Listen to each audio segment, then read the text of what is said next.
In last week's video, I took you through the full setup of an advertising favorite, the pour shot. And today I'll show you the entire edit from start to finish. Oh, and just a quick reminder, I won't hassle you to hit the subscribe button just yet. But if you like what you see, I might give you a little nudge later on. Cool? All right, let's do it.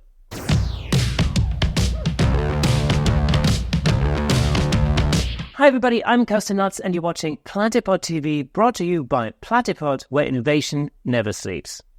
For today's edit, we'll start in Lightroom, do the bulk of the heavy lifting in Photoshop, and jump back to Lightroom for some finishing touches. Sound good?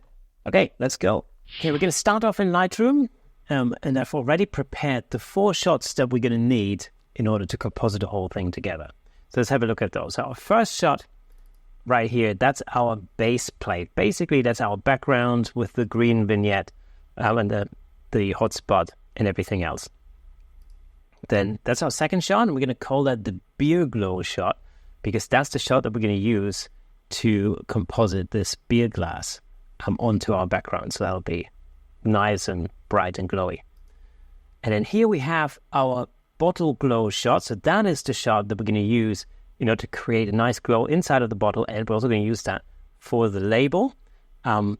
If you want to know how I created all these shots, make sure you check out last week's video where I'll explain the whole process in detail. And then finally, we have our pour shot. So that is the pour itself that we're going to use for our shot. Okay, so now first thing I'm going to do is highlight all of our images. Then we're going to right click, we're going to go to edit in, and then we're going to hit open as layers in Photoshop. So that's going to drag all of our images over to Photoshop, and instead of opening 4 different Photoshop files, it'll just create one file with 4 layers in there. And here we are in Photoshop. All of our layers have been imported. Perfect. So let's see what we've got. I'm going to first of all rename our layers just so we can stay organized. The first layer is our base shot. Then this is our beer shot, bottle glow shot, and then finally we've got a pour shot. All right, before we do anything else, we're going to highlight our 3 layers here, base, beer, and bottle glow, and we want to make sure that they're perfectly aligned. We're going to highlight these 3 layers. We're going to go over to the edit menu. We're going to go down to auto align layers.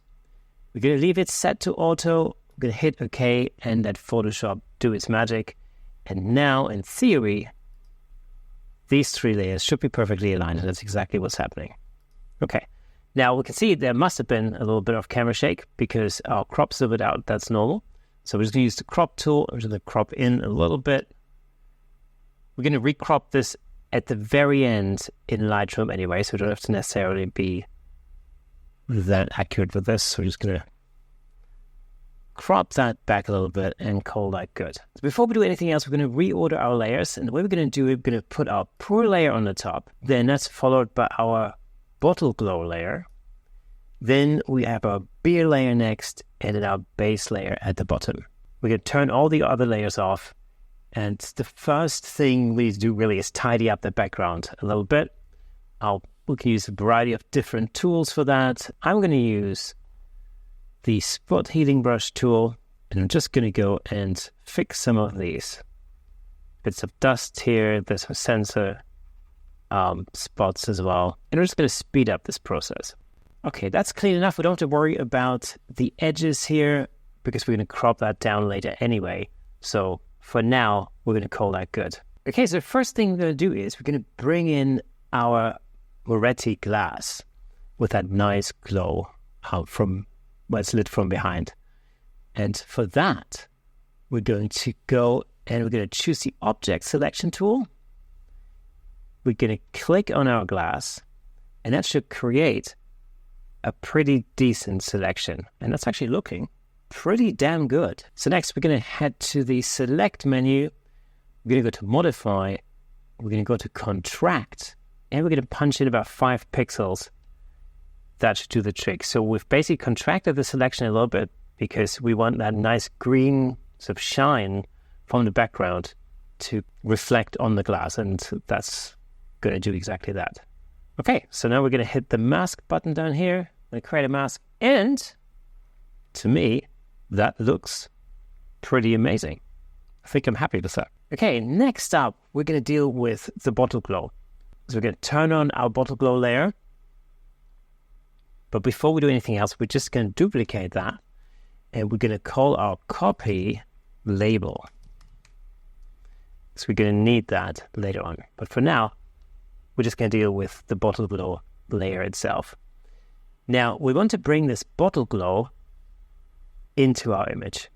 And in order to do that, we go back to the Object Selection tool, touch our bottle, and as you can see, the selection wasn't 100% perfect, but that's not a problem because we can simply press Shift, and then we can just add a little bit more of the selection in there. See, that's done a pretty good job. I'm going to just carry on here around the neck of the bottle. And that's looking pretty good. I'm happy with that selection, so we can move on to the next step. So next we're going to press Select and Mask. And as you can see here, the selection itself is pretty good, but we're getting these white highlights. I'm not necessarily that super thrilled with that. So we're going to have to just work with the selection itself a little bit. Up here in the View menu, we're going to click on View on Layer so we can actually see what the selection does in conjunction with the background. So that's important. Otherwise, there's other options like overlay, but we're going to stick to view on layers. So that's pretty cool. The refine mode is set to color aware. So we're going to set our smooth slider to about 42. Our feather, I'm going to feather it a little bit to about 5.5. Now our contrast, we're going to leave at 0. And shift edge, we're going to shift that edge to about -20. We also want to make sure that decontaminate colors is turned on. And we're going to leave the amount at 100. Now we could output that to a number of different things. We're going to leave it on New Layer with Layer Mask. If that's not selected, make sure you select that on a drop-down menu. So New Layer with Layer Mask, hit OK. And here we have a new layer with our Layer Mask. As you can see, that selection actually looks a lot better than it did before. So for now, I'm quite happy with that. I'm going to leave it at that. And we can ignore the original bottle glow layer here. Okay, that bottle might be a little bit on the bright side. Now what we can do is we can simply change the opacity of that down a little bit. As you can see, if we bring it to 0, we're back to our original silhouette. But if 100 is a little bit too bright, we can just dial that back a little bit. What's happening, of course, is that it also has an effect on the label. But that's why we created that label layer earlier, so we can fix that in a second. So I think 60% is probably good. Let's call that good. Now we're going to turn on our label layer and we're going to create a black mask. All we have to do is press Option and hit the mask icon. And now you can see it's created a black mask. Our layer has just disappeared. So we're going to choose a brush.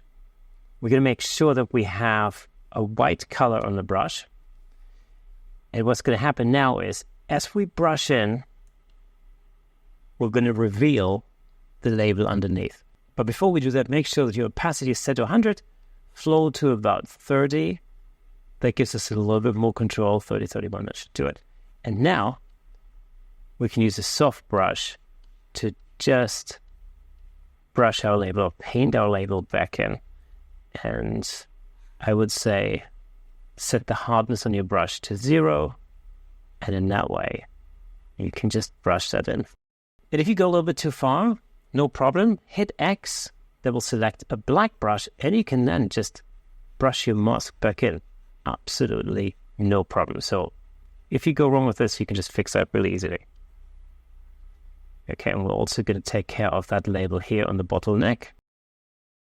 Okay, I think I'm happy with that for now. Okay, now of course we're going to bring in our pour layer. So we're going to turn that one on and we need to select our little beer pour here. So what we'll do is we'll go to our quick selection tool this time.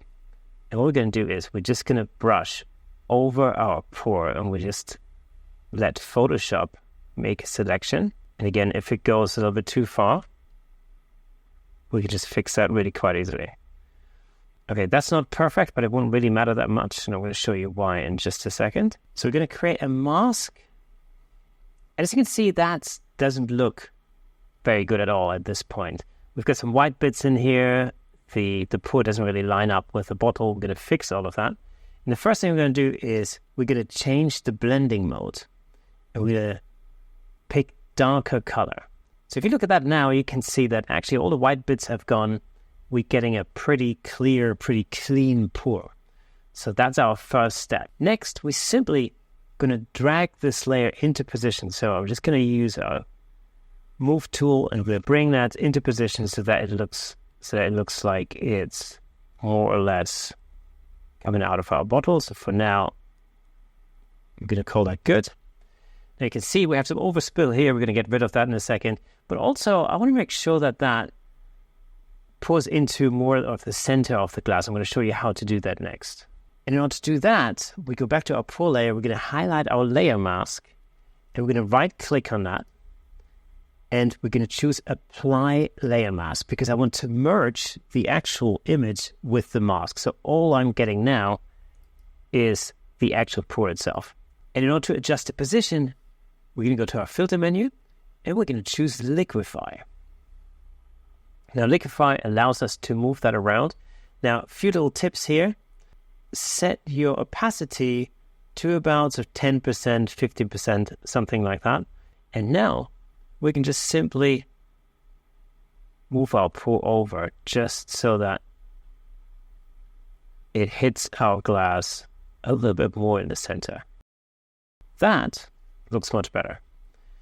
So we hit OK, and as you can see, our pour is now much more centered in the middle of the glass. Now all we have to do is get rid of that overspill down here, and what we'll do there is we'll just simply create a mask, no problem.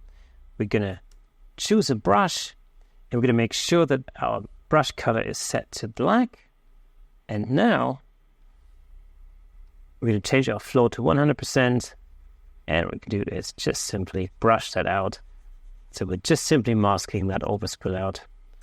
And if we go into the whole thing with a little bit more detail, what I like to do is I like to set the hardness of my brush to about 50% roughly, give or take. Gives us a slightly better edge up here. It looks a little bit more realistic. So there we go. And again, if you go too far, you can just simply change your brush color to white and you can fix that. So you can just really get into the detail and make that look good. Okay, there we are. Okay, so there's our bottle, there's our pour, and there's our glass. Okay, that's us done in Photoshop. We're just simply going to click Save. But before we get to the finishing touches, you can help us out by hitting that subscribe button down below. It'll help this video being seen by many more people. Such as the YouTube algorithm. Let's beat it together. So here we are in Lightroom. And the first thing we're going to do is we're going to recrop that. And what I like to do is I like to choose a 4x5 or 8x10 crop. And we're going to use a sort of a portrait color crop.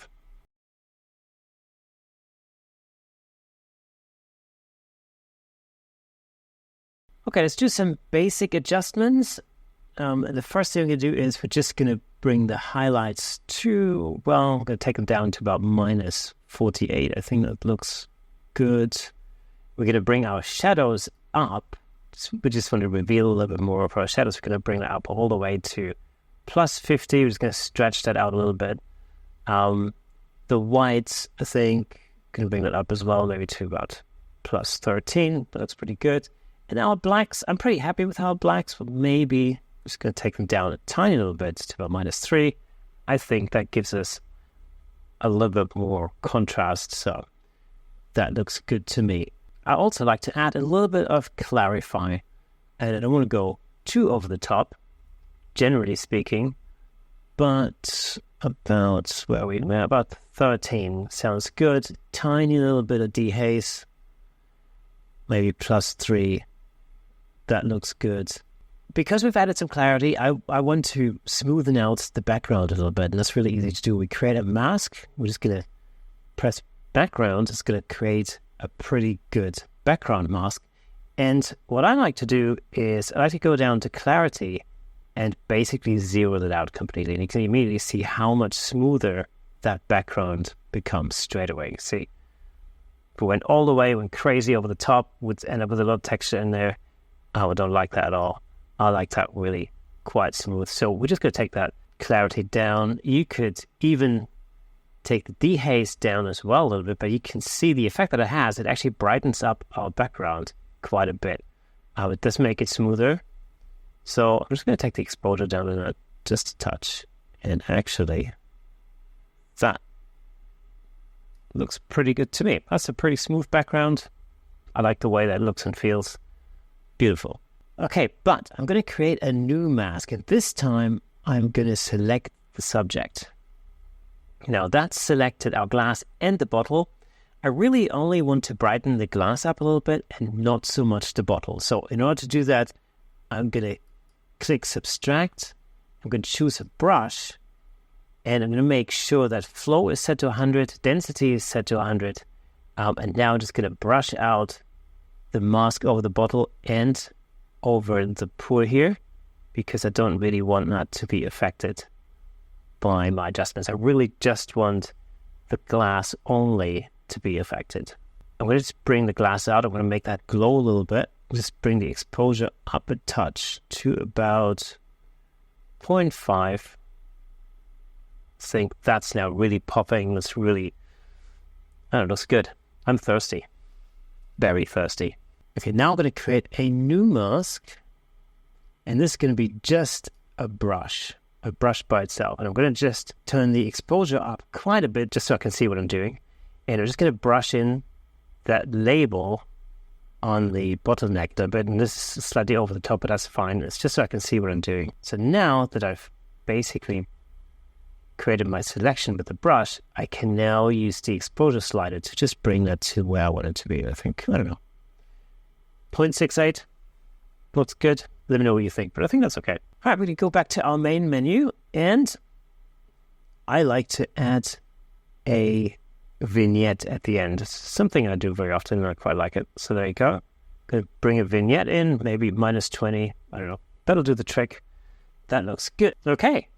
And there we are. We're almost done. Here's only one little extra trick that I like to use, and I'm sure you like it. Now, before we call this good, actually, what I like to do is I'm going to go into Photo, and I'm going to use a plugin that I use all the time. It's called Color Effects Pro 4 from the Nick collection. It's a really great plugin, and my favorite is the Pro Contrast. So I select Pro Contrast. Look at the difference. It just punches it up a little bit, gives it some extra punch. I can play around with the controls here, dynamic contrast, correct the contrast, so it looks good. And then we can also adjust the color contrast. But you can see the color colors.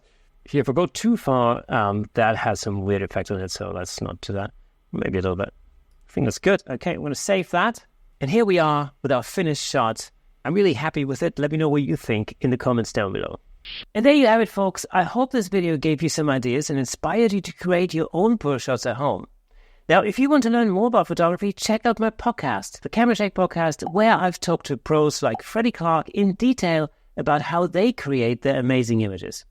And if you're not yet following the Camera Shake Podcast, then what are you doing? Check it out on YouTube, Apple Podcasts, Spotify, and wherever awesome podcasts live.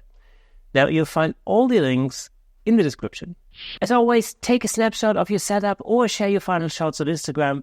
If you've been experimenting with Platypod gear or try out the lighting setups we've discussed today, I want to see your creations. Make sure you tag Platypod on Instagram and use the hashtag #PostMyPlatypod. And if you like this video, we have a button specifically for you right here. Join the community over on Facebook to see what other Platypod users are up to, and ring the bell so you don't miss our regular videos. That, my friends, is all for today. Keep creating, and I'll see you next time.